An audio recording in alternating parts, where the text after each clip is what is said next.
Shri N Sreekumar, ഇപ്പോൾ polling ശതമാനം ഉയരുന്നത് SIR കാരണമാകില്ലേ? ഉയർന്ന പോളിംഗ് ശതമാനം അതുകൊണ്ടാകാനുള്ള സാധ്യതയാണ് ഉള്ളത്. അപ്പോൾ ഉയർന്ന പോളിംഗ് ശതമാനം എന്നുള്ളത് ഒരു തരംഗമാണ് എന്ന രൂപത്തിൽ വിലയിരുത്താനാവില്ല. അപ്പോൾ നിങ്ങൾ എങ്ങനെയാണ് തരംഗത്തെ തരംഗമുണ്ട് എന്ന് പറയുക? നോക്കൂ ശ്രീമതി സ്മൃതി, ഈ പോളിംഗ് ശതമാനം വലിയ ഉയർച്ചയൊന്നും ഞാൻ കാണുന്നില്ല. കാരണം ഇത് അവസാനം രാത്രി എല്ലാ ബൂത്തുകളിൽ നിന്നുള്ള വോട്ടിന്റെ കണക്കൊക്കെ കിട്ടുമ്പോൾ അർദ്ധരാത്രിയാകും. അപ്പോഴൊക്കെ വെച്ച് നോക്കുമ്പോൾ ഏതാണ്ട് ഒരു 75-76% എത്തുള്ളൂ എന്നാണ് എൻ്റെ ഒരു ധാരണ.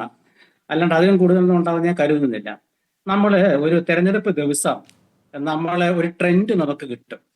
ആ ട്രെൻഡ് നമ്മൾ വിലയിരുത്തുന്നത് ഒരു മിനിറ്റ്, 77.82 ആണ് കേട്ടോ ഏറ്റവും ഒടുവിലത്ത്.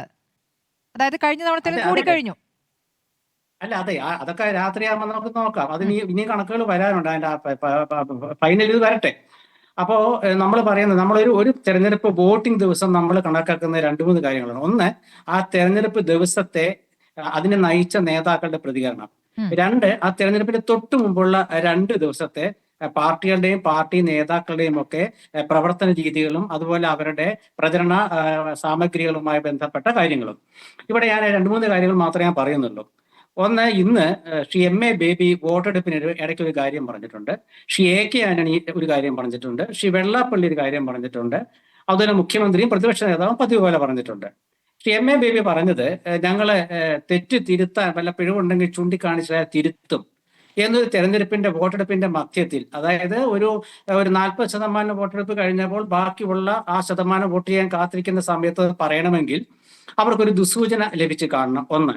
രണ്ടാമത്തെ കാര്യം, AK ആന്റണി ഇന്ന് വളരെ കൃത്യമായി പറഞ്ഞ ചില കാര്യങ്ങളുണ്ട്. അത് കേട്ട ഒരു സാധാരണ കമ്മ്യൂണിസ്റ്റ് അനുഭാവി, പ്രവർത്തകനല്ല, ഒരു കമ്മ്യൂണിസ്റ്റ് അനുഭാവി ഒരു പക്ഷേ ഉച്ചതിരിഞ്ഞാണ് വോട്ട് ചെയ്യാൻ പോകുന്നതെങ്കിൽ അയാളൊന്ന് മാറി ചിന്തിക്കും. 2. മൂന്നാമത്തെ കാര്യം, ഞാൻ 2 ദിവസം മുമ്പ് ഇന്നലെ ഇന്നുമായിട്ടുള്ള പ്രവർത്തനങ്ങളാണ്. ഇവരുടെ Shri Raju P Nair, doctor advocate Arunkumar ചില നേട്ടങ്ങളെ കുറിച്ച് പറഞ്ഞു, ശൈലജ ടീച്ചർ പറഞ്ഞു, കൃഷ്ണദാസൻ പറഞ്ഞു. തെരഞ്ഞെടുപ്പ് കഴിഞ്ഞു എന്നുള്ള കാര്യം അവരെ ഓർക്കാതെ പതിവ് പോലങ്ങ് പറഞ്ഞു പോയതായിരിക്കാം. എന്തായാലും ഇപ്പൊ അത് പറഞ്ഞിട്ട് കാര്യമില്ല. ഈ 2 ദിവസമായിട്ട് UDFന്റെ പരസ്യങ്ങളാണ് പത്രങ്ങളിലെ, അവരുടെ ഗ്യാരണ്ടിയും അവരുടെ മാനിഫെസ്റ്റോവും. LDFന്റെ പരസ്യങ്ങൾ ഇന്നലെയും മിനിങ്ങാന്നും ഇല്ല. അത് ഇന്നാണ് ഉള്ളത്. ഇന്ന് അവരുടെ പരസ്യത്തില് ഒരു തരത്തിലുള്ള കാര്യങ്ങളുമില്ല. 10 വർഷം ഭരിച്ചതിന്റെ നേട്ടങ്ങളെ അവരാ പരസ്യത്തിലില്ല. അവരാകെപ്പാടെ പറഞ്ഞത് സാഹോദര്യം, സാമൂഹ്യക്ഷേമം, സമഗ്ര വികസനം. ഇതാണോ 10 വർഷത്തെ ഒരു ഗവൺമെന്റിന്റെ നേട്ടം? അപ്പൊ ആ നേട്ടം പറയാനില്ലാത്തതുകൊണ്ട് ഒരു പരസ്യം കൊടുത്തില്ല. ഇത്രയും ദിവസം പറഞ്ഞ കാര്യമില്ലേ? പരസ്യങ്ങൾ പലതായി മാറി മറിഞ്ഞു വരില്ലേ? അല്ല, ഞാൻ പറഞ്ഞല്ലോ, ഇവരുടെ നേട്ടങ്ങള് ഇന്നൊരു പറയണമായിരുന്നു. 5 കാര്യം അവരിന്ന് പറഞ്ഞിട്ടുണ്ട് ഇന്നത്തെ പരസ്യത്തിൽ. 5 കാര്യം. ഈ 5 കാര്യത്തിൽ ഒറ്റ കാര്യം ഞാൻ എടുക്കുന്നുള്ളൂ. അത് ക്ഷേമ പെൻഷൻ 3000 ആക്കും എന്ന് വെച്ചാൽ 2500 ഞങ്ങൾ കൊടുക്കാൻ പറ്റിയില്ല, ഇനി ജയിപ്പിച്ചാൽ 3000 ആക്കും. അതൊരു പരിഹാസമായിട്ട് എനിക്ക് തോന്നുന്നു. അവിടെ നിൽക്കട്ടെ. അപ്പൊ ഇത്രയും കാര്യം. അപ്പൊ ഈ 3 കാര്യങ്ങൾ വെച്ചുകൊണ്ട് വെള്ളാപ്പള്ളിയുടെ ഇന്നത്തെ അത് സ്മൃതി പറഞ്ഞുകൊണ്ട് ഞാൻ പറയുന്നില്ല. അപ്പൊ അങ്ങനെ ഞങ്ങൾ തെറ്റുതിരുത്താൻ തയ്യാറാണെന്ന് പാർട്ടി ജനറൽ സെക്രട്ടറിയാണ് ഒരു വോട്ടെടുപ്പിന്റെ മധ്യത്തിൽ പറയുന്നത്. അത് അദ്ദേഹം വിചാരിച്ചത് ഇന്നങ്ങനെ പറഞ്ഞു കഴിഞ്ഞാൽ കുറച്ചെങ്കിലും പേര് ഞങ്ങളുടെ തെറ്റ് ചൂണ്ടിക്കാണിച്ചാൽ തിരുത്തുമെന്നുള്ള ആത്മവിശ്വാസം, ഞങ്ങളുടെ ആ ഒരു വിശ്വാസം അംഗീകരിക്കട്ടെ എന്നവർ കരുതി കാണണം. അതായിരിക്കാൻ വേണമെങ്കിൽ അങ്ങനെ. പിന്നെ മറ്റു കാര്യം എന്താണെന്ന് വെച്ചാല് അദ്ദേഹം അത് മുൻപും പറഞ്ഞിട്ടുണ്ട് എന്നുള്ളതാണ് എന്റെ ഓർമ്മ കേട്ടോ ശ്രീ ശ്രീകുമാർ. അതായത് CPM-ൽ നിന്നും പ്രധാനപ്പെട്ട നേതാക്കൾ പോയി വിമത സ്ഥാനാർത്ഥികളായ ഘട്ടത്തിൽ പാർട്ടിക്ക് പറ്റിയിട്ടുള്ള പിഴവുകളൊക്കെ ഇതിന് കാരണമായിട്ടുണ്ടെങ്കിൽ, പാർട്ടിയിൽ നിന്ന് പലരും പോകുന്നത് അതൊരു കാരണമാണെങ്കിൽ അത് പരിശോധിക്കുമെന്ന് പറഞ്ഞിട്ടുണ്ട്. ഒരു പക്ഷേ ചോദ്യത്തിന് ഉത്തരമായി അത് പറഞ്ഞതാണെങ്കിലും. അല്ല, ഞാൻ പറഞ്ഞ അതൊക്കെ ശരി. ഞാൻ ഇന്നത്തെ ദിവസത്തെ കാര്യമില്ലേ ശ്രീമതി സ്മൃതി പറഞ്ഞത്. ഒരു തെരഞ്ഞെടുപ്പ് ദിവസം ഞങ്ങൾ തെറ്റുതിരുത്തുന്ന പറയേണ്ട കാര്യം തിരിക്കുന്നു. അപ്പൊ തെറ്റുപറ്റിയെന്ന് ജനങ്ങളെ അതായത് കേൾക്കണം. നോക്കൂ, നിങ്ങൾ വോട്ട് ചെയ്യാൻ പോകുമ്പോൾ എൻ്റെ പ്രിയപ്പെട്ട കമ്മ്യൂണിസ്റ്റ് അനുഭാവികളെ, ഞങ്ങളെക്കുറിച്ച് എന്തെങ്കിലും പിഴവുകൾ ഉണ്ടെങ്കിൽ ആ പിഴവ് മാപ്പാക്കി തരണേ. ഈ വോട്ട് ഞങ്ങൾക്ക് ചെയ്യൂ, ഞങ്ങൾ നാളെ തിരുത്താം എന്ന് പറയുമ്പോൾ ഒരാളും വിശ്വസിക്കില്ല. അത് ആത്മവിശ്വാസക്കുറവാ. അവിടുന്നാണ് നമ്മൾ ട്രെൻഡ് നോക്കുന്നത്. അപ്പൊ ഇന്നത്തെ ഒരു ട്രെൻഡ് വെച്ച് നോക്കുകയാണെങ്കിൽ, ഞാൻ എൻ്റെ പല സുഹൃത്തുക്കളോടൊക്കെ സംസാരിച്ചതിന്റെ അടിസ്ഥാനത്തിൽ നോക്കുകയാണെങ്കിൽ UDF അധികാരത്തിൽ വരും.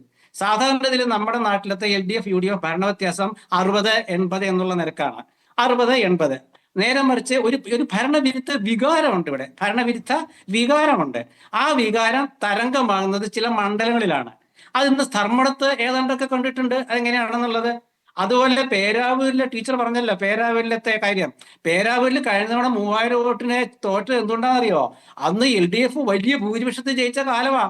അവിടെയാണ് 3000-ന് പേരാവൂർ സണ്ണി ജോസഫ് ജയിച്ചതെന്ന് ആലോചിക്കണം. അത് ടീച്ചർ മറന്നുപോയതാ. അപ്പൊ അതുകൊണ്ട് ഇന്നത്തെ ഒരു ട്രെൻഡ് എന്ന് പറയുന്നത് എന്താണ്? നേതാക്കളുടെ പ്രതികരണമാണ്. പിന്നെ അവരുടെ, ഞാൻ പറഞ്ഞ നിസ്സാരമല്ല, കൊച്ചുകാരിയായിട്ട് സ്മൃതിക്ക് തോന്നും.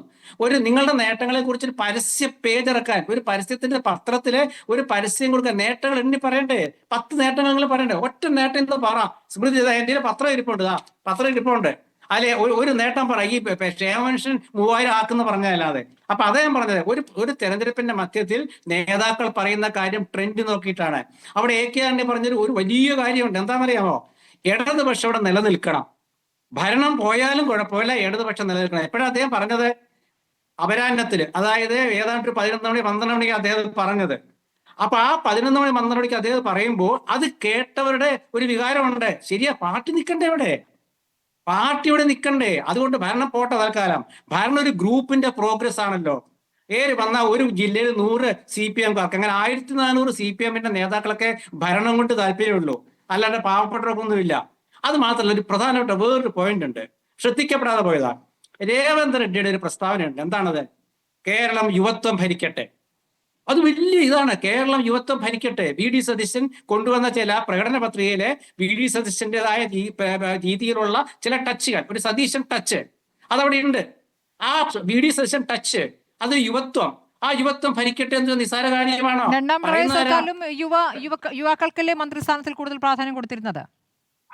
അതല്ല ഞാൻ പറഞ്ഞത്. ആ യുവത്വം അല്ല ഞാൻ പറയുന്നത്. യുവത്വം എന്ന് വെച്ചാല് ടീം UDF എന്ന് വെച്ചാൽ മറ്റേ രമേശ് ചെന്നിത്തല, VD സതീശൻ, അതുപോലെ തന്നെ ആ നമ്മുടെ യൂത്ത് ടീം ഉണ്ടല്ലോ UDF-ന്റെ, ആ ഒരു ടീം UDF-ലെ അതൊരു യുവത്വം എന്ന് പറയാൻ കാരണം അതിന്റെ മൊത്തം തുക എടുത്താൽ മതി, അല്ലാണ്ട് വയസ്സ് നോക്കിയിട്ടല്ല ഞാൻ പറയുന്നത്. അത് പറയുന്നത് ആരാന്ന് വെച്ചാൽ തെലങ്കാനയിലെ മുഖ്യമന്ത്രിയാണ്. അവിടുത്തെ മുഖ്യമന്ത്രി രേവന്ത് അണ്ണ എന്ന് വിളിക്കുന്ന മുഖ്യമന്ത്രി അവിടെ ഉണ്ടാക്കിയ ഇമ്പാക്ട് ഭയങ്കര.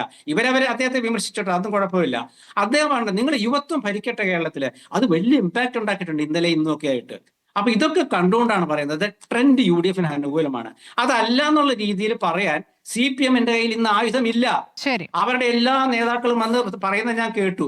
ആ ഒരു പുതുമയില്ല. മുഖ്യമന്ത്രിയുടെ ഒക്കെ ആ ഒരു പ്രതികരണമൊക്കെ നമ്മൾ കേട്ടു. വളരെ തണുത്ത പ്രതികരണമാണ് അദ്ദേഹത്തിൽ നിന്നുണ്ടായിട്ടുള്ളത്. അതേ ഞാൻ പറഞ്ഞത്. അത് MAB പറഞ്ഞത്, ജനറൽ സെക്രട്ടറി പറഞ്ഞത് നിസ്സാരമല്ല. ഞങ്ങൾ മധ്യത്തിൽ, ഒരു തെരഞ്ഞെടുപ്പിന്റെ വോട്ടെടുപ്പിന്റെ മധ്യത്തിൽ ഒരു പാർട്ടിയെ നയിക്കുന്ന ആളെ ഞങ്ങൾ തെറ്റുപറ്റിയെന്ന് പറഞ്ഞാൽ അതിന്റെ അർത്ഥം, നോക്കൂ, മാപ്പാക്കൂ, ഇനിയുള്ള മണിക്കൂറുകളിലെങ്കിലും ഞങ്ങളെ സഹായിക്കുന്നതാണ്. എന്താണ് ട്രെൻഡ്?